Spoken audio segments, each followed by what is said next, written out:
برابر ہے. غصے کا علاج سورہ مبارک انعام کے اندر. آیت کا نشان ہے بہت آسان، یعنی کہ تیرا. اگر تو ہو جائے گا، خدا کہتا ہے میرا، تو آیت ہوگی تیری. وَلَهُ مَا سَكَنَ فِي اللَّيْلِ وَالنَّهَارِ وَهُوَ السَّمِيعُ الْعَلِيمُ. چھوٹی سی آیت ہے، اور ہمیں اور آپ کو چھوٹی چھوٹی آیتیں اچھی لگتی ہیں جو یاد ہو جائیں. وہ الگ بات ہے، حصے بڑے بڑے اچھے لگتے ہیں، اگر آیتیں چھوٹی چھوٹی اچھی لگتی. وَلَهُ مَا سَكَنَ فِي اللَّيْلِ وَالنَّهَارِ وَهُوَ السَّمِيعُ الْعَلِيمُ. یاد ہو گئی؟ ہے اس کے لیے لہو ما سکنا، جو رکا ہوا ہے، فی اللیل والنہار، دن اور رات میں جو رکا ہوا ہے، سب خدا کے لیے.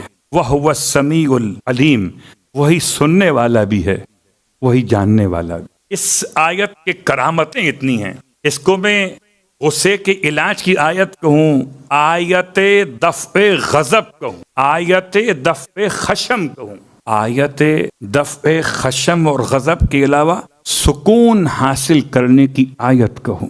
کتنی بار پڑھنی ہے؟ بہت مجرب ہے یہ آیت. اور کمال یہ کہ اس آیت میں فیگر کوئی نہیں ہے، جتنی مرتبہ چاہیں پڑھیں، پڑھتے چلے جائیں. سورہ انعام آیت نمبر 13، آیت نمبر 13. میں سمجھتا ہوں کہ 14 مرتبہ درود پڑھیں اول میں اور 14 مرتبہ پڑھیں آخر میں.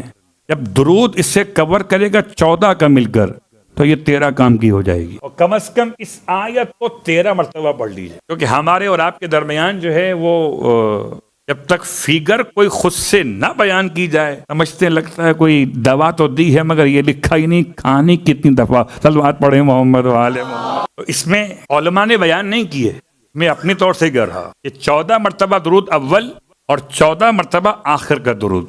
یہ تو آپ سمجھتے ہیں جتنا پڑھیں گے اتنا آپ کو فائدہ ہے. اور آیت جتنی بار تکرار کریں، کیونکہ نمبر 13 ہے، تو اس سے استفادہ میں نے کیا کہ میں اس کو 13 مرتبہ پڑھ لیتا ہوں. وَلَهُ مَا سَكَنَ فِي اللَّيْلِ وَالنَّهَارِ وَهُوَ السَّمِيعُ الْعَلِيمُ.